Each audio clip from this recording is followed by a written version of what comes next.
Professeur Didier Rajoux, après le Covid-20, vous souhaitiez encore nous alerter sur une nouvelle épidémie. Oui, c'est très inquiétant en effet. À cause du confinement, on voit apparaître là une nouvelle épidémie, le ver solitaire.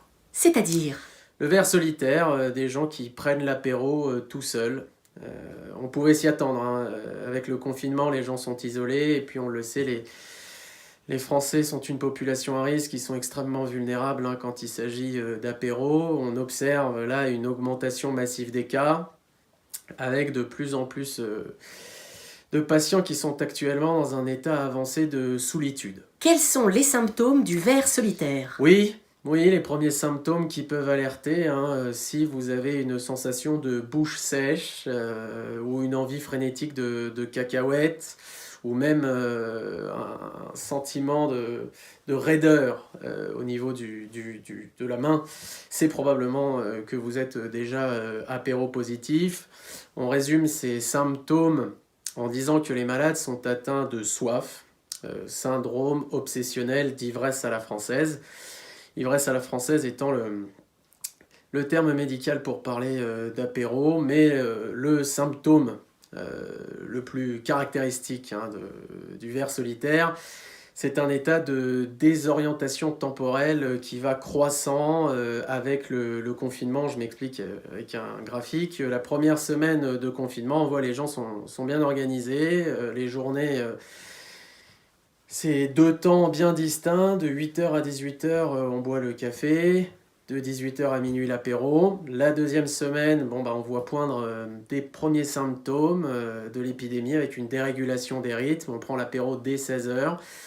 La troisième semaine, ça s'aggrave, hein, les journées ne sont plus séparées en deux que par l'apéro du matin et l'apéro du soir. Et puis la quatrième semaine, là c'est le stade critique.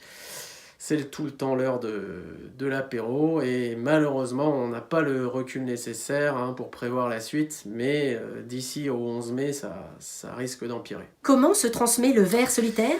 Oui, ça se transmet essentiellement par vidéoconférence. Les gens atteints par le ver solitaire appellent d'autres personnes via Zoom, Skype, FaceTime pour leur proposer un apéro. Et là, c'est souvent l'escalade. Hein. Une fois qu'on a regoûté ce petit plaisir, voilà, on ne revient pas facilement, avec parfois des extrémités alarmantes. Hein. On nous a signalé là, des gens qui ont brisé l'écran de l'ordinateur en essayant de trinquer un peu trop fort. D'autres, évidemment, qui au bout du 7e verre ont l'impression de ne plus être seuls dans leur appartement et commencent à débattre avec eux-mêmes de la situation sanitaire actuelle. Et là, en plus, on devient extrêmement vulnérable également au Covid-20, la maladie dont je vous parlais la dernière fois. Que faire face à cette épidémie, professeur? Deux possibilités. Alors, soit vous n'êtes pas atteint par le ver solitaire, alors le conseil, c'est d'éteindre vos téléphones et vos ordinateurs entre 17h et 20h, qui sont les heures où on est le plus fragile. Deuxième cas, eh bien, malheureusement, vous êtes atteint de ver solitaire. Essayez de freiner vos ardeurs. Hein. On préconise d'éviter les rayons à risque des supermarchés.